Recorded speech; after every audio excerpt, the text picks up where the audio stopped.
My new blog. आज मैं आपको अपनी साइन लैंग्वेज जो हुई थी स्कूल में उसकी वीडियो मुझे मिल गई, तो मैं आपको आज वो दिखाऊंगा।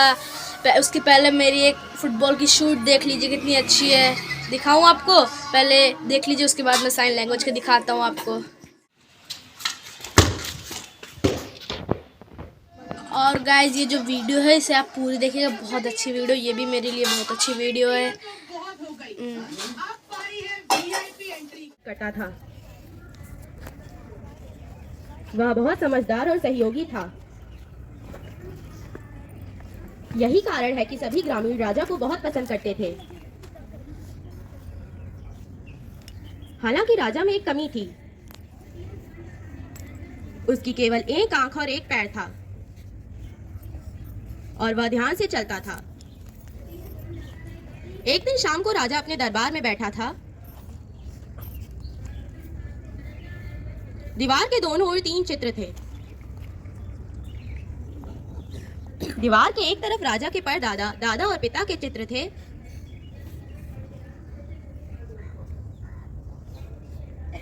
दीवार के दूसरी तरफ उसकी माँ, दादी और परदादी के चित्र थे। राजा चाहता था कि उसका चौथा चित्र भी दीवार पर जोड़ा जाए, ताकि अगली पीढ़ी चित्र को देख सके और अपने पूर्वजों को याद रख सके। राजा ने पड़ोसी राज्यों से कुशल चित्रकारों को बुलाया। राजा ने कहा, मुझे अपनी एक पेंटिंग चाहिए, लेकिन यह बहुत सुंदर होनी चाहिए। यदि आप में से कोई एक अच्छी दिखने वाली पेंटिंग बनाता है तो मैं आपको सोने से पुरस्कृत करूंगा। सभी चित्रकार घबरा गए। उन्होंने सोचा कि वे एक सुंदर पेंटिंग कैसे बना सकते हैं जब राजा की एक आंख और एक पैर है। उन्हें यह पेशकश की गई थी कि यदि वे राजा को वैसे ही चित्रित करते हैं जैसा वह है तो वह नाराज हो जाएगा और उन्हें या तो दंडित करेगा या जेल में डाल देगा। यही कारण है कि वे बहाने बनाकर आए। एक चित्रकार ने कहा कि वे व्यस्त हैं। दूसरे ने कहा कि उसे किसी की मदद करने की आवश्यकता है। उन सभी ने अलग अलग बहाने बना दिए। राजा बहुत दुखी हुआ कि एक चित्रकार पेंटिंग बनाने के लिए आगे आया।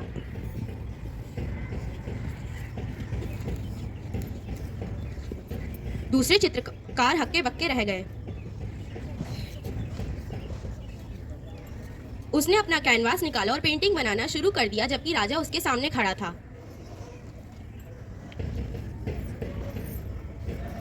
उसने घंटों तक पेंटिंग बनाई और अंत में वह पूरा हो गया। चित्रकार पेंटिंग देखना चाहते थे। जब उन्होंने पेंटिंग देखी तो वे दंग रह गए। चित्र में राजा को एक घोड़े पर बैठे हुए दिखाया गया था, जिसके हाथों में एक धनुष था और वह तीर चला रहा था। पेंटिंग में राजा का केवल एक पैर दिखाई दे रहा था क्योंकि वह तीर चला रहा था। उसकी एक आंख बंद थी। राजा सुंदर पेंटिंग देखकर चकित रह गया।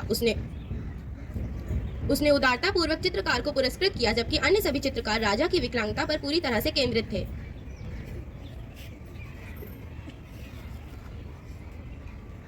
तो कहानी की शिक्षा यह है कि हम सभी में ताकत और कमजोरियां हैं। हमें किसी व्यक्ति की कमजोरी पर ध्यान केंद्रित नहीं करना चाहिए, हमेशा उसकी खूबियों और ताकत पर ध्यान देना चाहिए।